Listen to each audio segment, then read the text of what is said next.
with bated breath while I floss my teeth. Well, now just to expand on Marcy's point, right?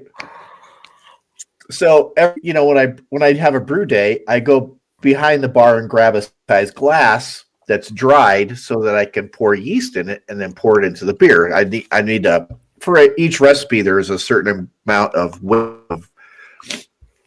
yeast that goes into the beer. So today I go to the bar and I drop a bomb and Tracy starts yelling at me. What the fuck did you come out here to do that for? I did it bad in here, and then like 3 minutes later, Marcy comes walking in. I'm like, You missed it. You missed it. Marcy was in there. She goes, "You're lucky you only have to listen and watch." I said, well, whatever. We're good. Welcome, viewers. It's been almost a month since we got together on a Wednesday. Yeah, it's been 2.5 weeks. Hey, so John, are you catching any like distortion or hot mic situations going on right now? Yes, a little bit from you, a little bit from Eccles. Yeah, so that must be through Jitsi because you're coming in hot too. I am as well. Yeah. And so, last episode, so what happens is because Eccles and hi everybody on YouTube, since Eccles' microphone goes directly into his mixer, he came out sounding crystal clear, and we were a little hot, but it wasn't that bad. It wasn't terrible. Speaking of hot, where is our porn star intro for being on YouTube? Oh, it's already. I did that before any of you showed up. Oh, yeah. I missed it. Yeah. That's great. We're on YouTube and you're talking about a porn star intro. Everybody watching, it's not as interesting as you think it would be. Live streaming is on. We were in when we were in Vegas, we got an Uber to go somewhere. I think we were going to get some food or something like that. There's like 6 of us in there. And apparently it was the porn awards were going on at the same time. Oh, in Vegas. Yeah. Oh, wow. And so I was sitting in the passenger seat with the driver. So I was asking how his day was. He's like, "Oh, these porn star awards are today, so it's been a trip. I had a lady with 3 boobs." It reminded me of Total Recall. Oh man. Oh, so hey, since we're on YouTube now too, I do want to say hi, Jeff McKinney, and hi, Matthew. Turn on closed captioning. I don't care about the cafe you're in right now. Turn on closed captioning so you can pay attention. That's so sweet. Matthew's like, I don't have a headphone, so I just want to, check into the chat and say hi. Hey, Matthew. Hey, Jeff. What part of the world is Matthew in now? Oh, you're gonna have to type that question. Jeff, I got notified today that your products have shipped, so hopefully they'll be there soon. Nice. Yeah. All right. Shall we do this? We're already 30 minutes later, so. Yeah. What if we want to do a new, which news story do we want to do if we're able to get to them? I don't know if we'll be able to even get to a news story tonight. Oh, come on. Emotional support animal is a beer. Come on. Yeah, sure. I don't even know what it is, but yeah. I won't have to read much of it. And if we wanted to just mention the ridiculous notion that people think corona beer virus is a thing. I got something on my feed about a bunch of Bud Lights with a particulate mask over all the Bud Lights, and the Coronas are next to him. I saw that. No. All right. Okay. if you guys don't want to use the opening sound I went with, just let me know. Oh, what's that? Here we go. Hey everybody, this is Ray Pruitt, a fictional character from your favorite 1990s TV show 90210. And you're listening to the We Like Drinking podcast, where you never drink alone, and then after you're done drinking, you slap Donna Martin and you push her down some stairs. At the sound of the tone, the official We Like Drinking time will be 5 o'clock. Commence consumption.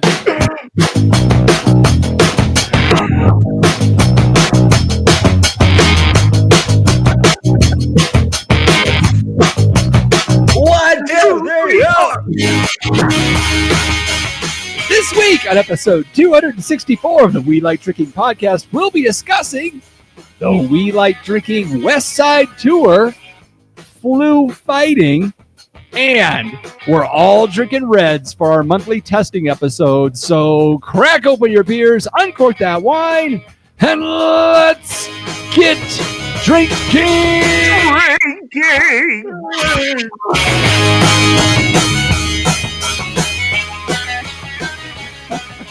I had forgotten all about that opening. I was looking for the Harvey Solomon one, but once I found that one, I was like, oh no. That's amazing. I cannot believe that Ray Pruitt from 90210 just like crossed the fourth wall to do that ID. That was awesome. Hold on, dear fellow stronger. Hold on to me, yeah, I say. Welcome Hold to on, everything's gonna be alright. As you can tell, Just hold on to me. we're all a little bit slappy. It's been cabin fever for the last 2.5 weeks. Yeah, man. You know, it in 5+ years, we've never gone 2 weeks without doing this. So it's been a while. Is this a podcast? Yeah, shit, man. No. It seems like what happened to episodes 263.2 and 263.7? I don't. What? Well, this is episode 264, right? Yeah, I think so. It just seems like there should be something in between. In between there. All right. So, My my goodness. podcast drinking friends, and welcome to Happy Hour 264 of the your favorite award-winning topical beer and wine education podcast, focusing on fun and all kinds of other stuff. I don't even know. Yeah. And the flu. And the flu. Various viruses. I've got a runny nose. We like anything. That's really what our show should be. But make sure you never miss another episode of our brand of drinking fun by visiting welikedrinking.com/subscribe. Because how can you not want this in your ear hole every single week? Yeah, what's your problem? Podcast rodeo. to all the folks who are like, yeah, man, I listen to you every week, that don't subscribe, like, why are you making your life harder on yourself? Like, I just think that's odd. It's so weird. Just All right. mash the subscribe button is what I'm saying. Yeah, man. Yeah. So if you're not a Patreon, if you don't follow us on the social medias, any of the social medias, we should probably explain what happened, why this is not episode 265. So normally we record on Wednesday nights, and last Wednesday, Jeff Solomon hit us up and he's like, hey guys, family emergency, I'm out, I can't be on the show this week. And we're like, okay, cool, take care of yourself. And as I was sitting there thinking about it, I was like, man, we've done the show without Jeff before. We've done the show without John before. And they're okay, but they never feel right. It just doesn't feel right if it's not all three of us. So I was like, look, we're just gonna hold off a day, thinking maybe Jeff would be able to get on the show the next night. And then I woke up Thursday morning and like opened my eyes and like, oh wow, I am not healthy. Got the kids to school, went straight to the doctor's office. Like I was there for 10 minutes and like, yeah, you got the flu. Get out. Here's some Tamiflu. Go away. And so there's no way we recorded Thursday night, and so we had to just cancel the show. But we're back tonight. What? Yo, John. We didn't cancel it. We postponed it. Yeah, man. It was a flu, not a rain delay, a flu family emergency delay. Yeah, a rain check. But like, yeah, man. We're never going away. We're gonna be here forever. But I did just want to thank everybody, and I keep saying, like, we keep saying family emergency. I'm okay letting people know that, and a lot of people do know. I've got 3 sons, and my middle son Bennett is severely disabled. He has a genetic disorder called CDKL5. Which, among the many complications that come with it, when he gets sick, it can get really bad. He came down with RSV, which is, for most grown-ups, you get it and it's like a stuffy nose and you're fine. It can hit kids pretty hard, but a medically fragile kid, it knocked him out, meaning like he couldn't breathe. So like he's actually still in the hospital. He's gonna be fine. I don't want anyone to like freak out. He's gonna be fine, and mommy's with him right now. And he's definitely on the upswing. But yeah, we appreciate all your motherfucking patience, everybody. Like shit happens. Some are very patient. Just say it. I deal with what you said, John. Say that again. Some people weren't very patient. Yeah. Okay. Anyway, it was weird. It was kind of weird, It's just like I obviously just couldn't do the show. Like as soon as Solomon said, just can't do it, I'm like, we can't do it, It's like the Three Musketeers. You just don't. Yeah. You can't do it without that one guy. You can't have that candy bar without the nougat. You stole my line. Darn it all. Dang it. So you've heard us all talking. Let's find out who he is. We're joined by our usual panel members. We've got our California Sustainable Wine Growing Ambassador and recovering wine blogger, Jeff Solomon. Hey, everybody. We've got our commercial brewer and snake wrangler, John Ruyak. Yep, snakes are going to be waking up. I mean, not today. It was 24 degrees, but maybe next week. Maybe. And I'm your host and certified specialist of wine, Jeff Eccles. All right, so this week we're recording what was supposed to be recorded last week. So it's officially still our January tasting episode. Right. We must have hired the Iowa DNC to get the results out of this one. But let me tell you, the Patreons of the show came out in force with one of our largest voter turnouts to date. Now, it ended up being a tight race, but in the end, the Patreons wanted to hear about this grape. Growing out of central Italy, written about since roughly 1590. It is the wine world's Italian stallion, the honey from Tuscany, the Bambino from Montalcino, the Triviani from Chianti. Please help us start drinking Sangiovese.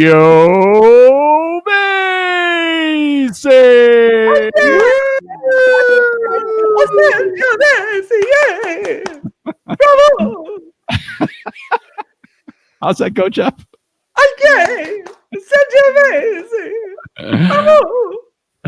Oh, so yeah, Sangio came out on top. We are excited about getting into this Italian wine. Everybody's got it in their glass. Let's. Oh, Jeff. I honestly I haven't even poured them yet, but I'll show you what I got, and then you guys let me know what I do first. So you know, February also happens to be Rare Disease Month, and February 29th is Rare Disease Day. And I thought that throughout this month, I'm just going to drink stuff that's rare. So, yeah, Sangiovese is available everywhere. But I said, you know what's rare? Gilroy Sangiovese. And so, what I've got is more and more people are getting really stoked on Alara Sellers out of this is Janu Goal's label. She makes some beautiful wines over at the Stomping Ground. This is 100% Sangiovese 2017 grown in San Benito County. And then another Gilroy wine, maybe not with the best pedigree, but it's my pedigree because I made this in my pantry. I've got the 2016 Chateau Courrier, Yuba County Sangiovese. So I'm wondering, what do I do first? Like the real wine or the real bad wine that I did? Do the session and this is first. By the way, this Sangiovese, this is the Chateau Courrier. This is the last known bottle in existence of the Chateau Courrier 2016 Sangiovese. So I'm looking forward to this one. Which one do I do? The session one. But it's not, it's not ultimately that session. It's 13.5. I probably fudged the numbers. It was probably like 12.6 when I bumped it up. Okay, so I'm doing Chateau Courrier first. I would go with the other one first, but it's too late. I tainted my glass. John, what are you drinking? So last week I bought this really nice Sangiovese Reserva, and you guys bailed for I don't know. I guess you had good excuse. I'll have to see whether your notes from the doctor really pan out, but. So I got the Sangiovese Reserva last week, and it was like $19. No. It was $17.99, so $18.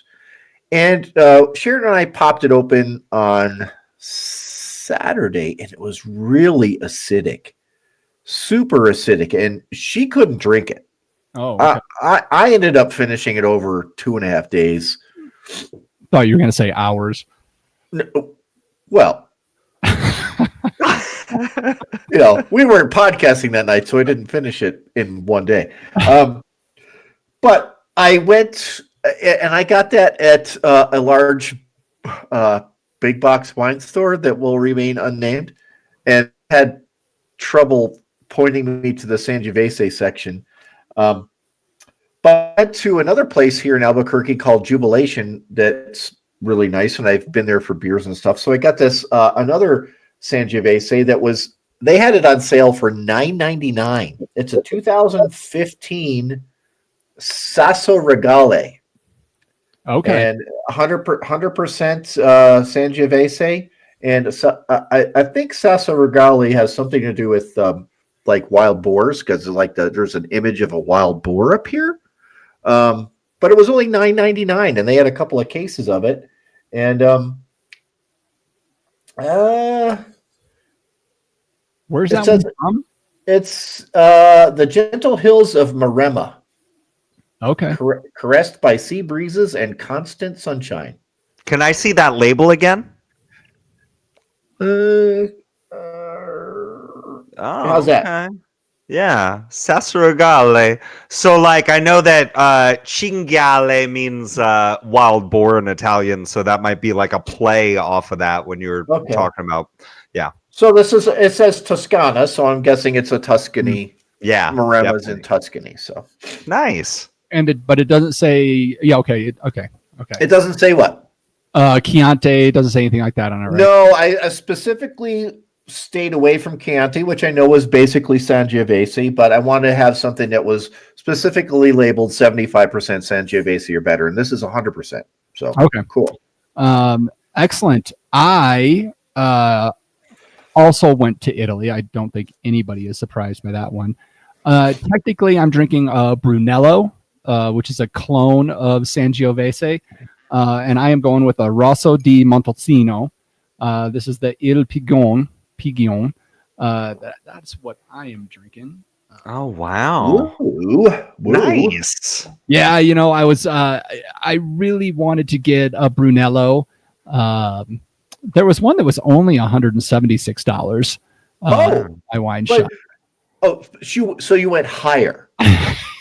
You should have went for a Vino Nobile di Montepulciano di Abruzzo. So I picked this one up. This one was still only this one was about $30. Nice. So still not bad. So 100% Brunello, but I'm looking forward to getting into that one. Plus, it's not as wildly massive as a Brunello di Montalcino would be. So, all right. So that's what we're drinking. Before we get into the tasting notes, though, let's open up our brains with a little bit we like to call.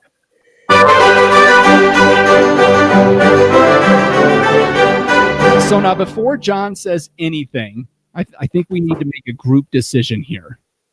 Should we officially change this to wine, beer, spirit, or pop culture reference? Or should we just keep it wine, beer, pop culture reference? I mean, I guess after this, that'd be kind of fun, honestly. I'm sure John already committed to something, and I haven't boned up on my spirits. But yeah, I think that'd be kind. I don't know. Leave a comment below. Like and subscribe. Smash the subscribe button. Leave a comment.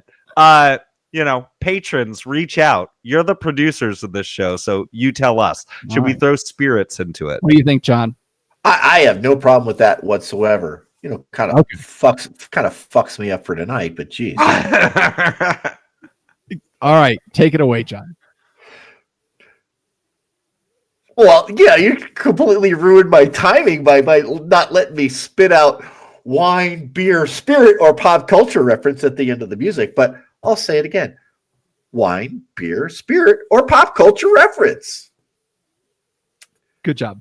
So, if you're unfamiliar with how this works, I'm going to give these guys a term, and they're going to guess, or, educated guess the answer to my question, whether it's a wine, a beer, a spirit, or a pop culture reference. So, this week's term, Jeff, ready to drop the needle? I am. I'm ready. This week's term is Mark of Midnight.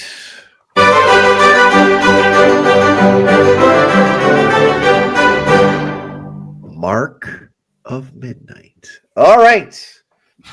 Let me spin my wheel. Yeah, I've got this big you guys can't see it. It's kind of over here in the corner. It's kind of like The Price is Right with all the numbers on it. Uh-huh. Whatever. You'd use a twinkle board. Anyway, all right. Mark of Midnight. We're going to go with I can't go with alphabetical order, so I'll go with Jeff Solomon. Mark of Midnight. Can you spell that, please?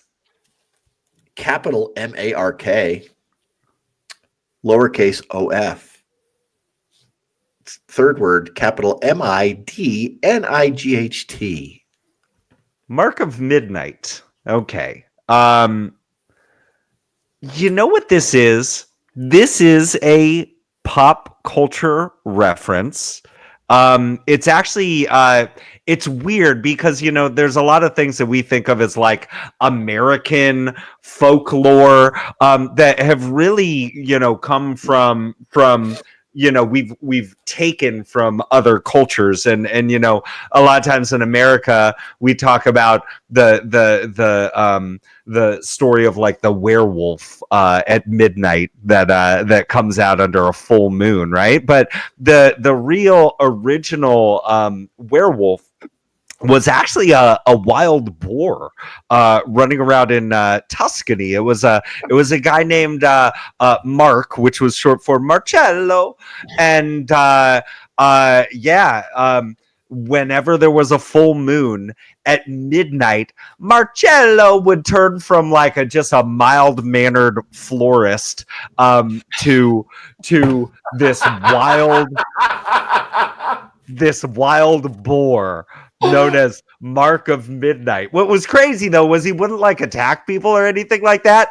He would just go and like break open a gelato stand and start serving up only the finest pistachio di Bronte gelato. Mark of Midnight. It's a pop culture reference. Awesome. I'm writing all that down. Go make sure you get it up on Wikipedia. I got to make sure I get all the SEOs on that. All right, Eccles, what do you think? Did you, John Ruyak, have an uncle that was kind of creepy that was named Mark? No. Okay. All right. Good. Like that. Wow.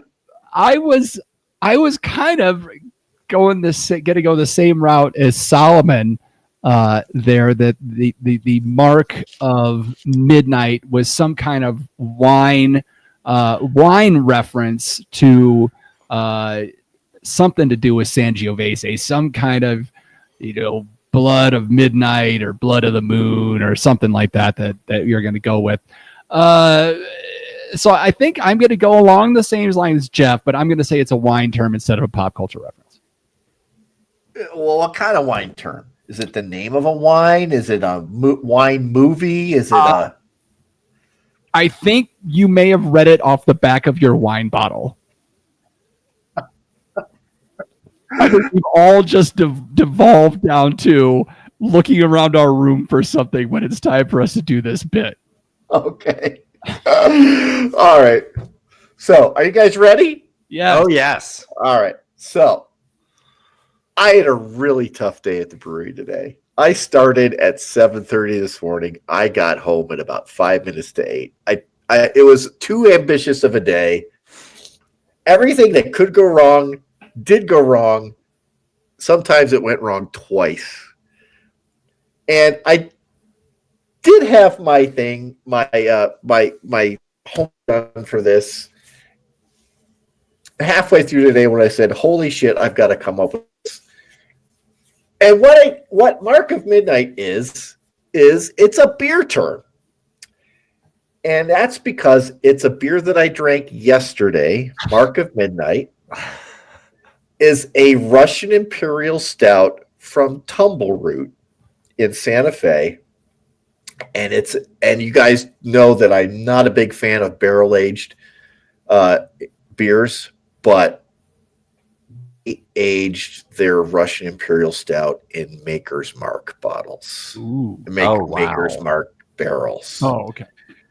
And so I bought a bottle of that yesterday at the same place where I bought this Sangiovese because I came home a little bit early and enjoyed very chocolatey and somewhat dry Russian Imperial Stout with just the finest balance of barrel aging from those Make Mark barrels. It wasn't a 5-star beer, but I gave it 4.75 on Tap. It was nice. really good. Tumbleroot, Santa Fe. They're an up-and-comer, and they're a distillery. They are a brewery and a distillery. So you should be seeing some of that stuff in Colorado, I would think, within the next couple of months. Awesome. I'll be looking for it. Wow. Very cool. Mark of Midnight. I was like, just say the fucking term. Oh, man. All right. Well done. Well done. That was a good one. All right. Honestly, Jeff, you should look for that. You should look for it in it. Yeah, I will. And when I do, I'll be like, I heard about this on the We Like Drinking podcast. Okay, so let's get into this one. I know everybody's excited about this. This one. These are always kind of tough episodes because, you know, people already know a lot about Sangiovese, so it's a tough balance of where we go as far as what kind of knowledge bombs to drop. But let's just get into it. You know, we are talking about Sangiovese. This is a grape that.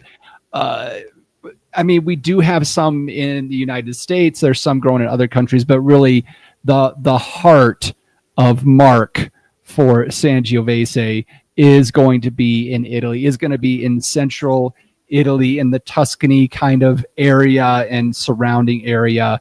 You're going to be looking at a grape that you look for names of regions on the bottles. You're not going to find a whole lot that are just labeled Sangiovese. So you're looking at, you know, the one that everybody knows, Chianti Classico. What I'm drinking tonight from Montalcino, which is, as I mentioned, it's a Brunello is the name of the grape, but it is a clone of Sangiovese. And those are the Brunello di Montalcino and Rosa di Montalcino, what I'm drinking. There's Jeff. What's the vino? What's the vino one again? Vino Noble. That one? Yeah, Di Montepulciano. Now, do you know what the name of that Sangiovese clone is? No. Brugnolo Gentile. Oh, I knew that. And Carmignano, Morellino de Scansano, and I'm sure right now Val Caruso may have just smashed her phone. You know, our buddy Jeff McKinney is watching live, and he literally just wrote, "I'm wondering how many times Val's eyes are rolling at some of these pronunciations." Now, in the Morellino di Scansano, that is Sangiovese, but they call it Morellino, and those are just some of them. It's Sangiovese is a grape that is prone to clone. It likes to change itself up. So you'll see it by lots of names throughout Italy. Several clones, only a handful of them that are really made with it. And I kind of love the history of Sangiovese because John, you may remember Jeff Solomon. It may be too far back in history for you to remember. But if I think of Sangiovese in like the 70s, it did not, in Chianti in the 70s in the US, it did not have a very good name associated with it. You know, no, it was the two-chuck. It was a two-chuck of Italian wine. Yeah, I mean, you know, I would say that a bottle of Sangiovese was more known for holding candles than holding. Well, those little what's the wicker basket? That's the bastardo. Is that what it's called? Fresco. Something really silly. Oh, yeah. I'll come up with it later. And again, Val is like freaking out. Like, why? It's called a fiasco. Yeah, a fiasco. Yeah. Bastardo.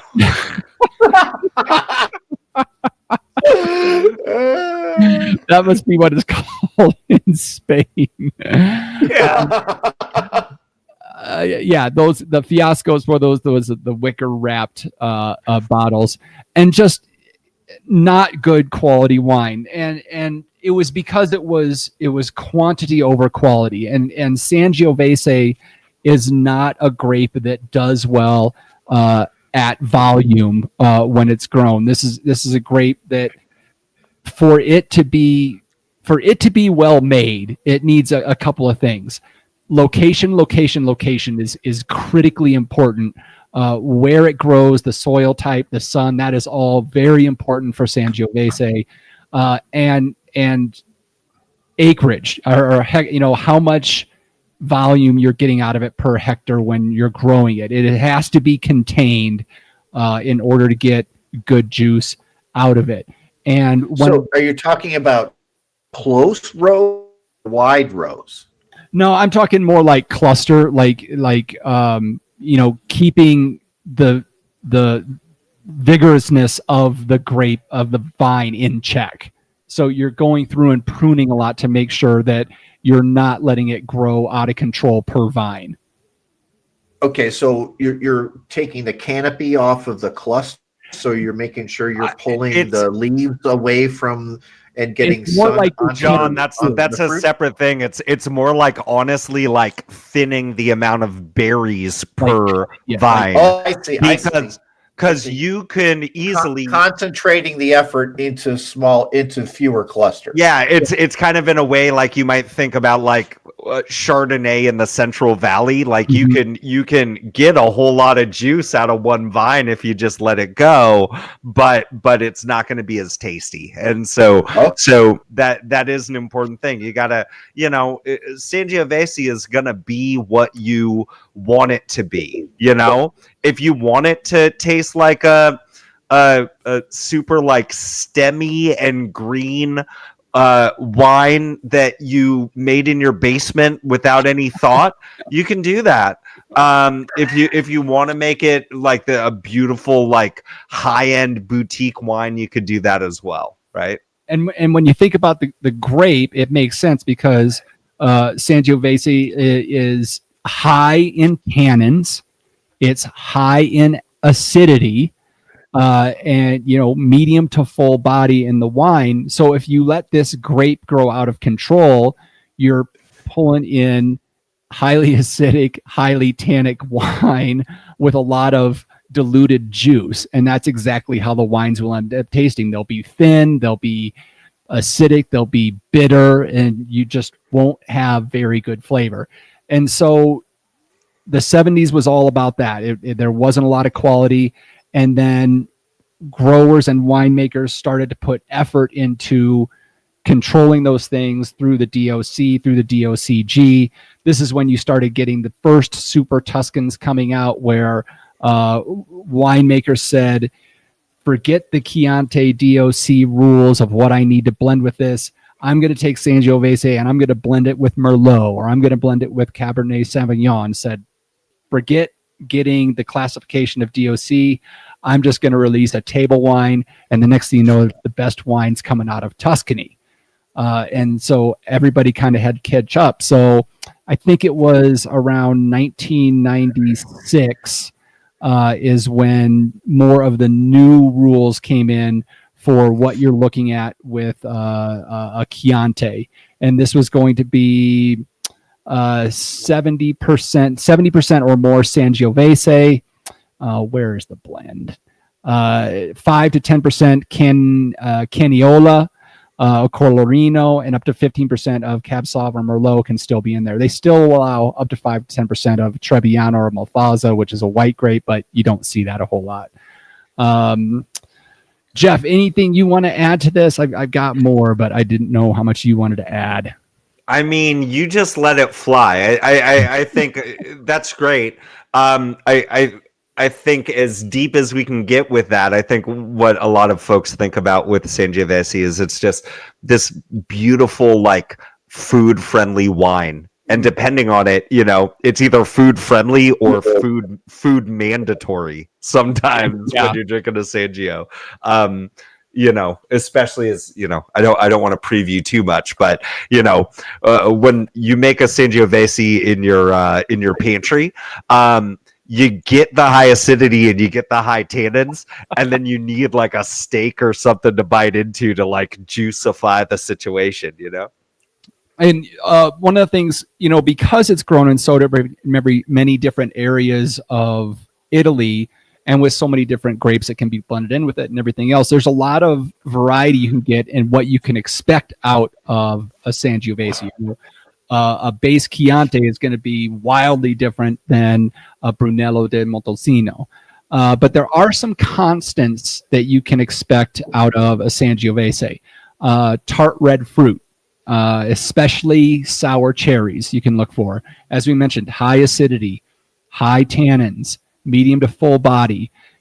A lot of times you'll get some kind of savory notes like leather, tomato, herbs like oregano and thyme. There's generally going to be some minerality in there that you can be looking for. So those are kind of some of the things that you can get out of any Sangiovese. And then as you get more dialed into the regions, you can expect different things to be coming out of them. John, any other questions about it that we won't be able to answer? You know, when we haven't started drinking, or we haven't started tasting per day, because all of us have had Sangiovese before. Mm-hmm. It's one of my favorite varieties, just flat out favorite. Yep. It's an interesting juxtaposition of quaffability and savoring that you guys, you've been listening to this show for what, 5 years now? I mean, I've pounded 2 glasses of this already, right? And what I was looking for when I'm tasting this is, what am I getting out of this particular Sangiovese from Italy, and the other ones that I've tasted here, and I get some similarities. Sangioveses that I've had from Vivac, from Casa Abril, from Luna Rosa, are used to in the fruit, but this in this is, just I don't know what to say. It's Italian, right? So I mean, it's an Italian grape. You like an Italian expression in the wine, and all those other ones that I mentioned are phenomenal bottles that I've had before.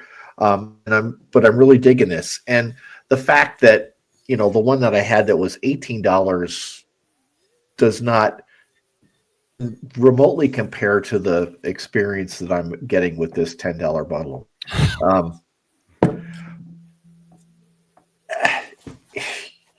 It's an everyday, but it's a high end everyday. Mm-hmm. is what I get out of it. Yeah, and you can kind of go all over the map with them, and especially with Chiantis, in my opinion. And I'm not talking about Chianti Classico. Chianti Classico is a little bit more of it's a smaller region. It's kind of really the home of Sangiovese, and I think with a Chianti Classico, you get a little bit more standardization with quality, if that makes sense. Chianti, it's a bigger region. I think in general, Chiantis, for being a DOC, I think you can get a little low on the map sometimes. In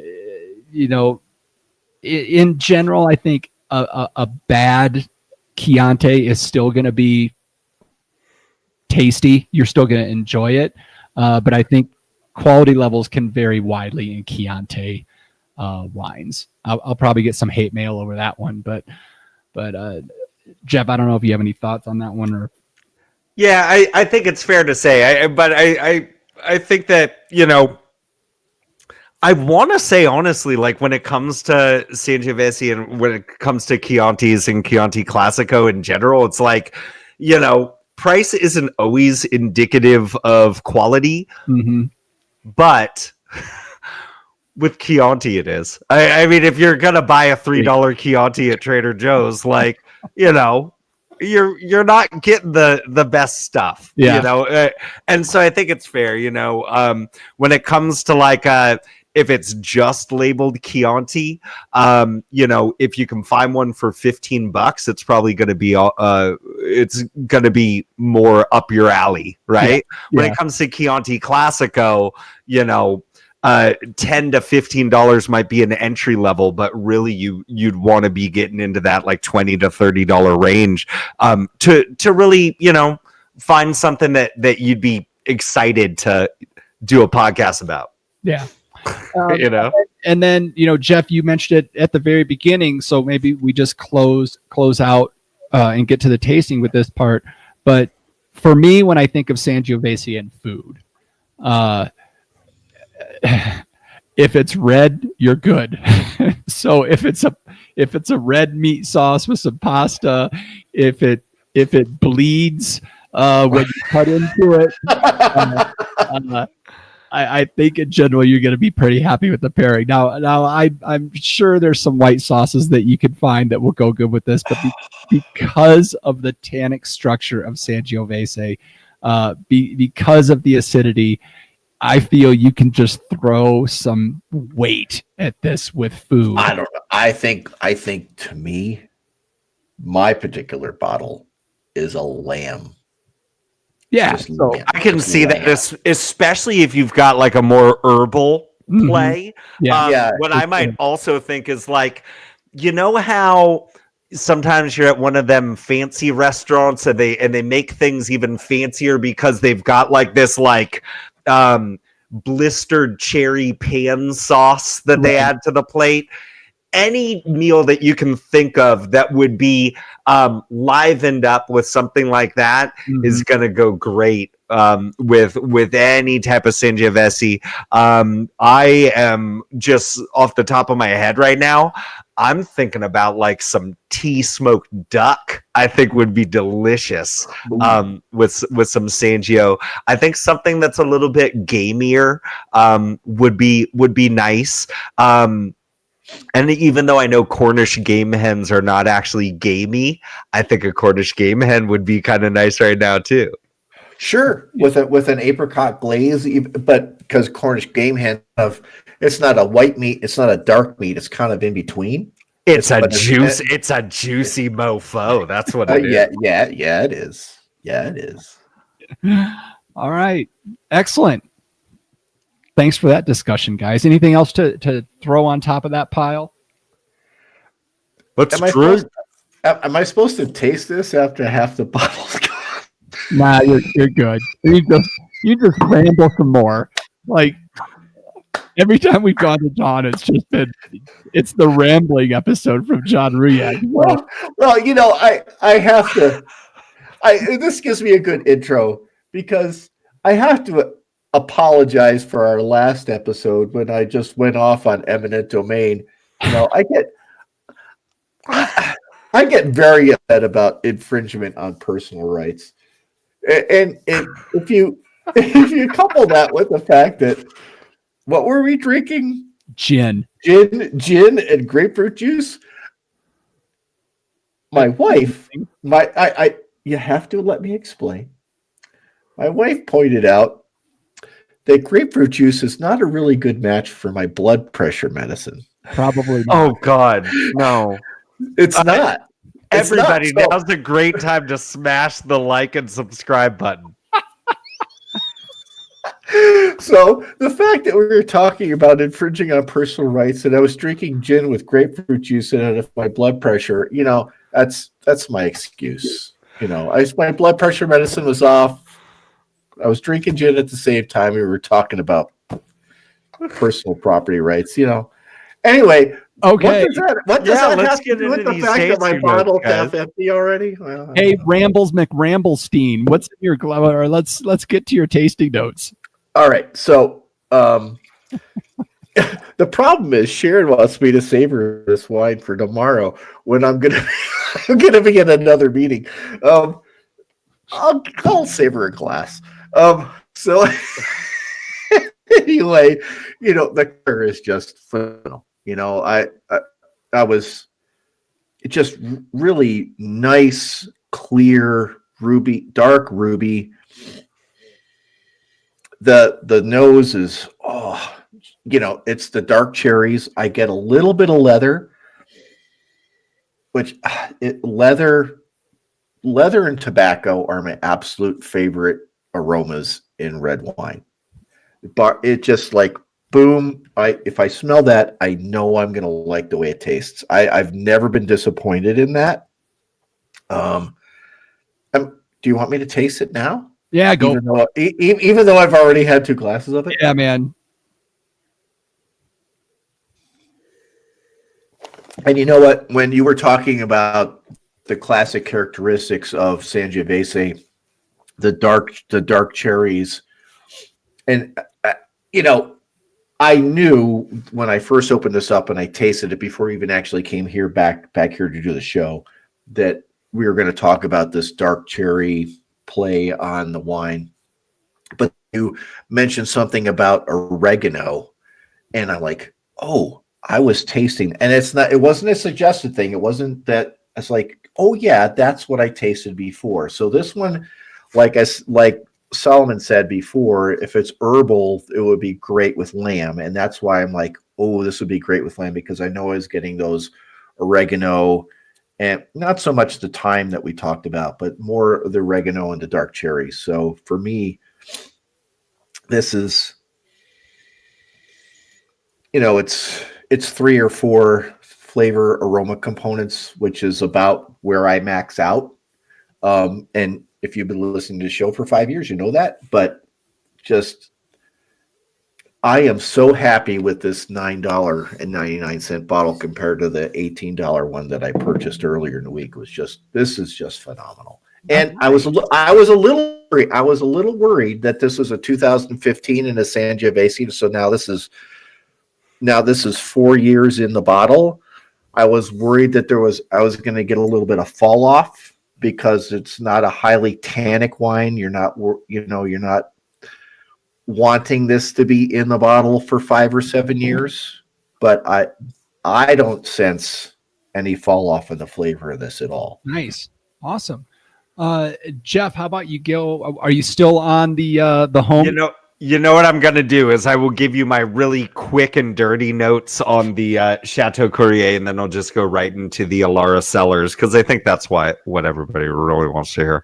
So anyways, the wine that I made, the 2016 Chateau Courier, I poured a glass for my aunt earlier tonight, and I said, she goes and sticks her nose in it, and I'm like, yeah, you're probably going to get some cherries. She goes, oh yeah, oh, cherries, I love that. And she's like super excited about it. And then she starts to taste it, and I go, yeah, it's probably not going to taste that good. The one that I made, like, you can't F up the fact that it's always going to have like a really like sharp acidity. It's always going to be high in tannins. That's really all my muddy and kind of rusty looking 2016 Sangiovese is right now. I'm sure a lot more of that fruit character would have stuck around earlier on just with the way that I made this, but also I was doing a whole cluster, stomping the grapes with my feet. It's very like stemmy and herbal and green. But that being said, there are like some meaty type of notes to it as well, and there is like almost a little like a minty / oregano note on this, which is surprising because it's something I made. But let's get into this Alara Cellars. So this is the 2017 Alara Sangiovese out of San Benito County. Alara has a tasting room at the Stomping Grounds in Gilroy behind the Target. But dude, these labels are just they're beautiful. Janu, the winemaker, she's just an awesome person that like loves fashion and loves a good label and is an amazing winemaker. So, color wise, just super dark and dense, getting to crimson out near the edges, and on the nose. So the edges, Solomon, were just peeled away, or is there a distinction? There's it's a fade. You know what I'm saying? It really has a lot more to do with just, the density of the wine in the center. But as we get towards the edges, there is like this brighter kind of crimson-y color wrapping around the outside. Now on the nose, as expected, there's cherry, but it is more of like that dark, stewed, sour cherry, like really like bright and yet brooding and in your face. Wow. And like rounded out with like some brambly, raspberry and blackberry as well on the nose. And a little like mintiness on the palate.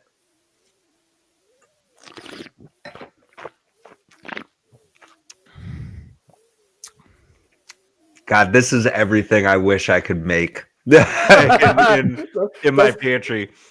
Like this is like those stewed and dense cherry notes. They're just there, and they're just delicious, and they're juicy, and it's just perfectly along with all the acidity that's there, and the tannins are definitely there, but they're not out of balance. This is one of those wines, John, you were kind of talking about, drinking this on your own or having this with food. This is a wine that can definitely stand on its own, but my mouth is just watering right now. I could see myself going like just a big old T-bone steak with this. I could see a hamburger. I could see pasta with like a red meat sauce, but I could also see like some more like delicate, like a delicate touch of some mammals on my plate that are bleeding all over the place with this. I think that'd be delicious, and I would even go back to like a rack of lamb, as you might have suggested earlier, John. Like, this is delish. I want to say it's in that $35-$40 range, which you're gonna get in a lot of boutique wineries along like the Central Coast and going into the Sierra foothills, where they're really doing some fun stuff with Sangiovese. This is wonderful. Nice. Friggin' good job, Janu. Good job. Nice. All right, now again, I'm going with the Il Pogione. This is a Rosso di Montalcino. So this is a big ass grape. The Rossos are generally going to be younger vines. So these are wines that can generally be drunk younger. A Brunello di Montalcino, 10 years, and it's still too young. These are 15, 20-year ageable wines. The Rossos are they're meant to be drunk a little bit younger. This is the 2017. So I got to say, my first taste of this was like, oh, I should have waited a couple more years to open this one up. But I've let this one breathe for a little bit before I get too deep into it. But on the nose on this one, there is that sour cherry, and Jeff Solomon, there's some cellar dust that's just everywhere in this one. That's getting me really excited. There's a little bit of that leather component we talked about. Maybe there's an herbal quality to it. I can't really say if it's like for sure an oregano or thyme or what, but there's definitely an herbal kind of note to it. But really, the cherries and that cellar dust is just dripping. You're making me jealous with your cellar dust. I'm serious. I love that aroma in a wine. And generally, you need to go old world to kind of get that aroma. You don't generally get it out of a lot of new world wines. On the palate,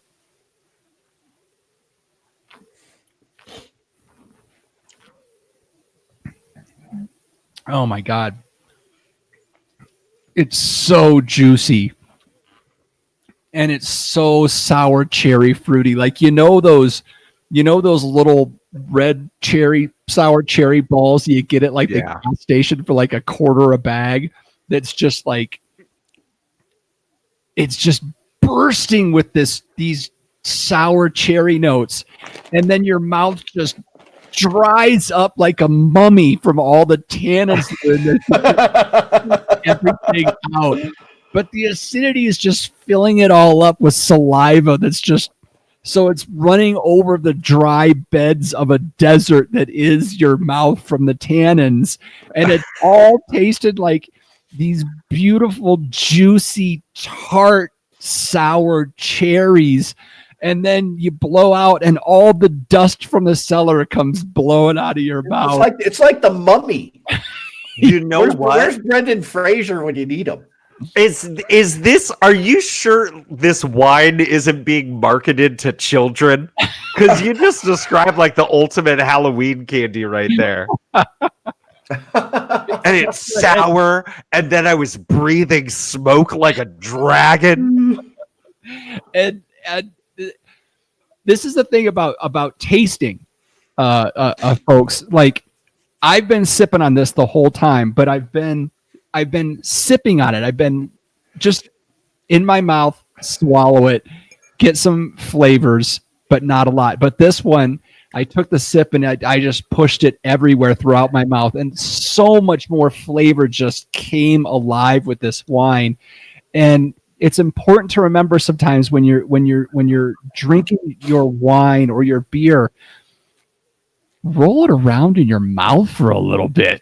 Sometimes, just to remember how many flavors are in some of these things. This one is just unbelievably full of flavor and tannin and acidity. And Jeff, what?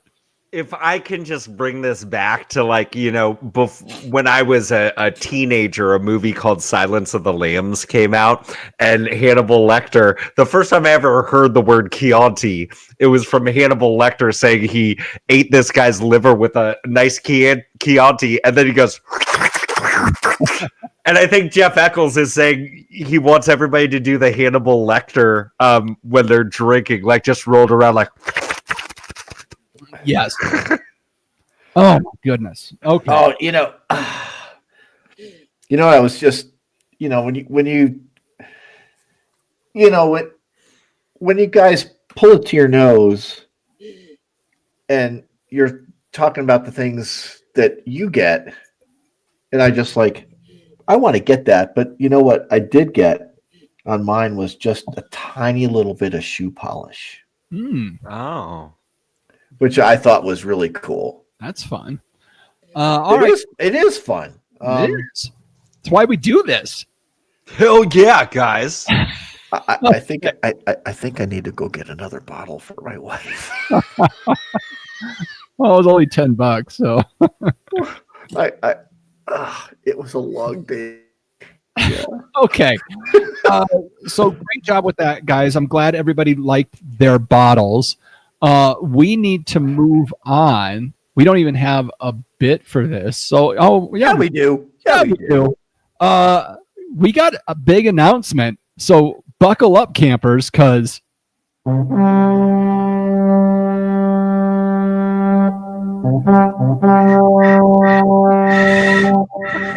it's not working.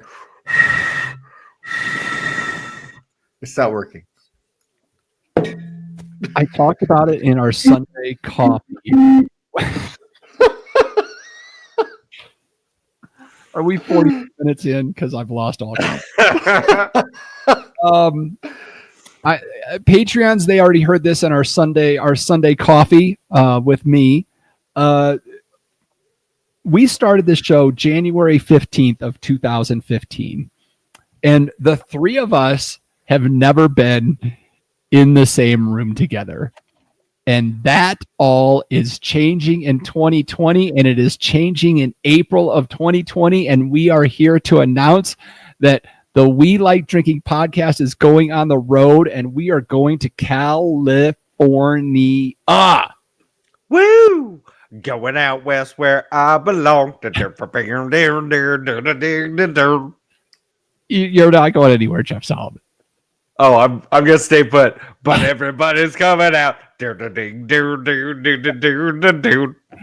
So I am really looking forward to this. I don't know if you guys are or not, but April, 15th, 16th, 17th, 18th, all around there, we're going to be touring Gilroy, California. Do they have enough garlic wine? Not enough to hold us. Napa Valley is on the docket. Sonoma County is on the docket. And Santa Cruz is planned as part of this fiasco that we are going to be doing. Yes, one of the only things that we do have completely confirmed is that we are going on a brew cruise with Annie Wolf Pouch. Woo! That is going to be on Friday, April 17th. Now, we have the bus booked. So if you are going to be in the Santa Cruz area and would like to jump on the brew cruise with us, email me is all I'm going to say to do right now. Hit me up on social media. Get a hold of us somehow. There's not going to be a whole lot of people that can go on this. But get with us and we'll see if we can get you a spot on the bus. We got to start a train. What? Huh? You know, all the little micro buses that would follow behind you. So, you get on the big bus. You want to start a convoy? A convoy. There you go. A brew cruise. Yeah, a brew cruise convoy. So I cannot wait for this. We've got some places booked in Napa as well, but we are still working on it. If there's anywhere that you want to see us go, I cannot guarantee anything. God dang, John, it is just impressive to watch you chug something out of a wine glass. Like, if there's any winery, if there's a winery that's listening to me that might want to have us come by, if there's a winery that you think we should go see, a brewery that we think we should go see, let us know. We are starting to book stuff now. We are starting to talk to people now. So let us know what you're thinking. Guys, what are your thoughts on this? I am super excited to show these fools what Gilroy is all about. I'm excited to pleasantly surprise some folks. It's going to be so fun on the brew cruise too. But also, Napa, Sonoma, it's Disneyland for grown-ups, and there's alcohol. So, it's going to be a good time. I'm totally looking forward to it. It's cool for me. I'm going to leave the Monday morning after Easter, and you're flying in Tuesday late afternoon, Eccles? Mm-hmm. Yep. I'm going to stop in Anza Borrego, and I'm going to cruise around, look for snake, to go up and drink with my buddies. Yeah. That's going to be cool as shit. Right on, man.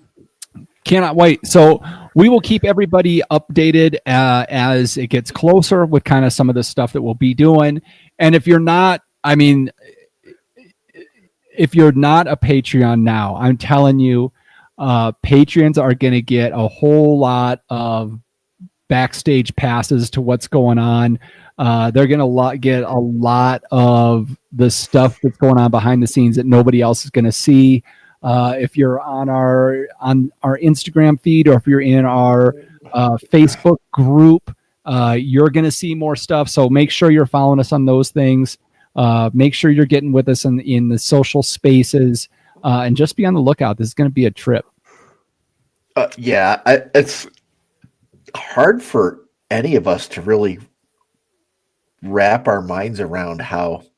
I don't know. I don't want to put too much on it, But right. Golly, I'm just I'm counting the days. Yeah, man, for sure. We're gonna bro out, bro. You're gonna get so pitted. You don't even know. And we're gonna go until they kick us out and they call.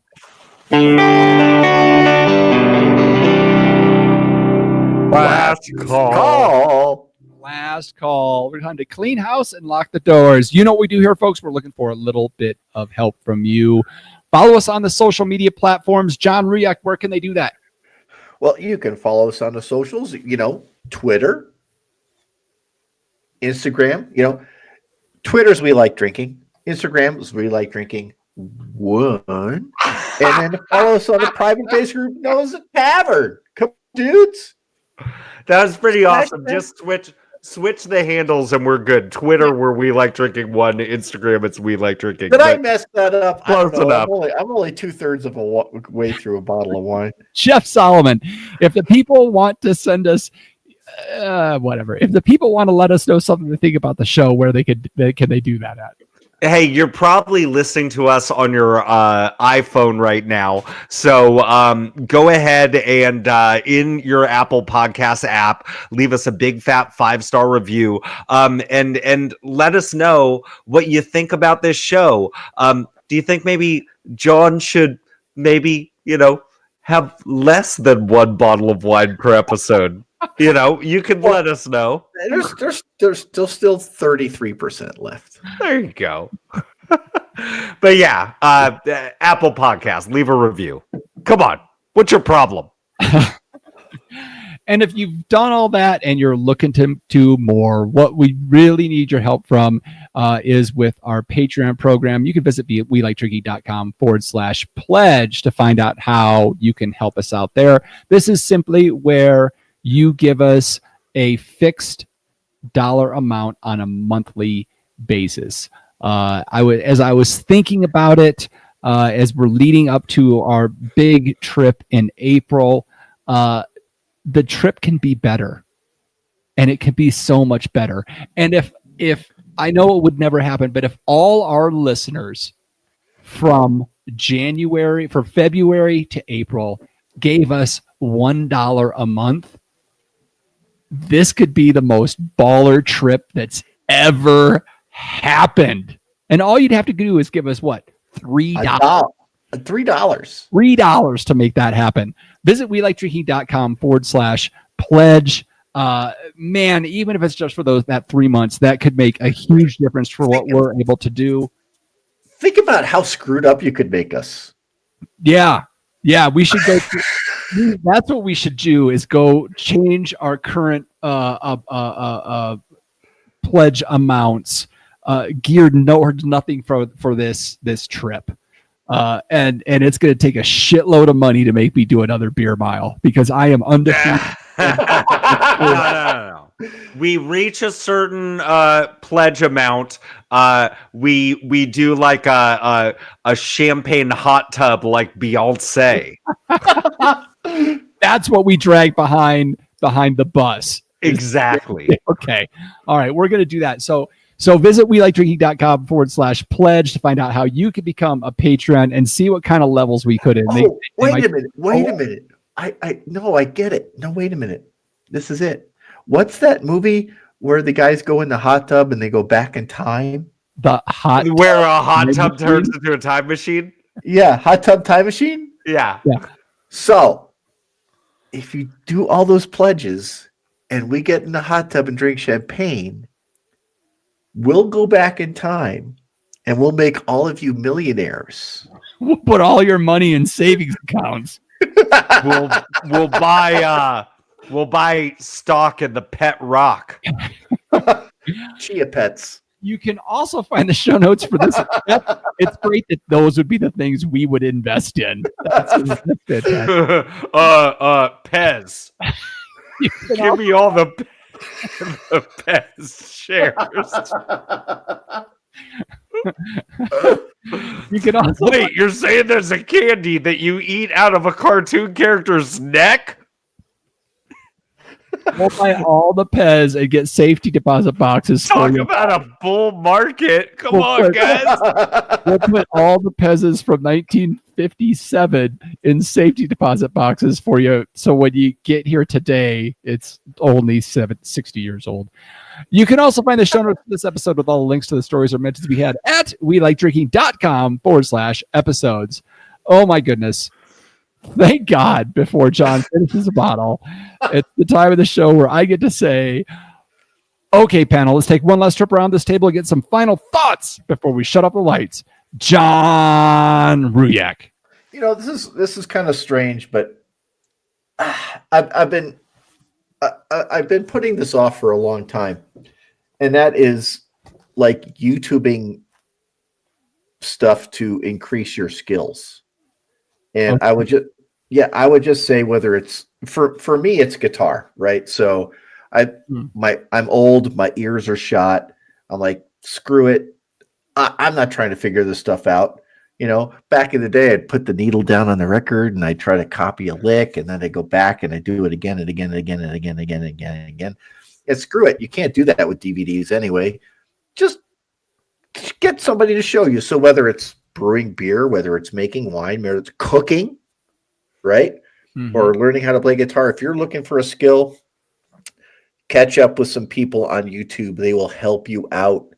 And, if you've had those skills before, you're going to jump forward way big time. So just do that. I don't know what it is, whatever your deal is besides listening to the show, because listening to the show should be your number one priority. But your second priority is whatever that skill may be. Find some people on YouTube, do that stuff. It's fun. And you may actually like the people that you're watching. Jeff Solomon. Yeah, how else are you going to learn how to sprack an ollie for the first time in 20 years? I was inspired by my buddy John tonight. I was inspired to sing Cut the Music. Lord, I was born a rambling man, yeah. Trying to make a living, doing the best I can. There's someone leaving, I hope you'll understand. I was born a rambling man.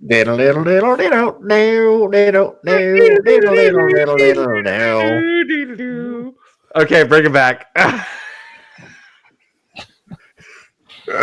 Oh, the text messages I'm going to receive. You can always tell, there is no better indicator of how much fun we have on the show than this bit at the end. When you just hear the same riff in the underlying music for like 3 minutes, you know that I've just been sitting there pasting in those 15-second clips for each one. I have to put in John rambles on and on about YouTube on the podcast. So there's that. And with that, I'll say thanks again for joining us on the We Like Drinking podcast. Where you'll never drink alone. Real talk. There is a skateboarding YouTube guy who at the end of his videos plays our theme song.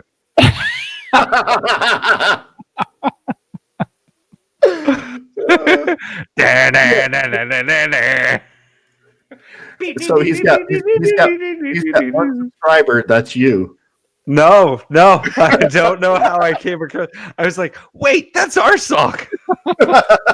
I thought we copyrighted that one. Oh no. Oh no, we got that for free. All right. I have to get going, y'all. I was really glad to get back in the saddle. And I'm looking forward to next week. Friends on YouTube. I'll see you guys later. Right? We're still live on YouTube. Yep, I'm working on it. We'll say goodbye to them. Get out of here. Bye, everybody. My streaming has stopped. Oh my goodness. All right. See you later, Jeff. And YouTube, we're going to sign off too. Thank you all for joining us. Always good seeing you all in here, and we will see you next week.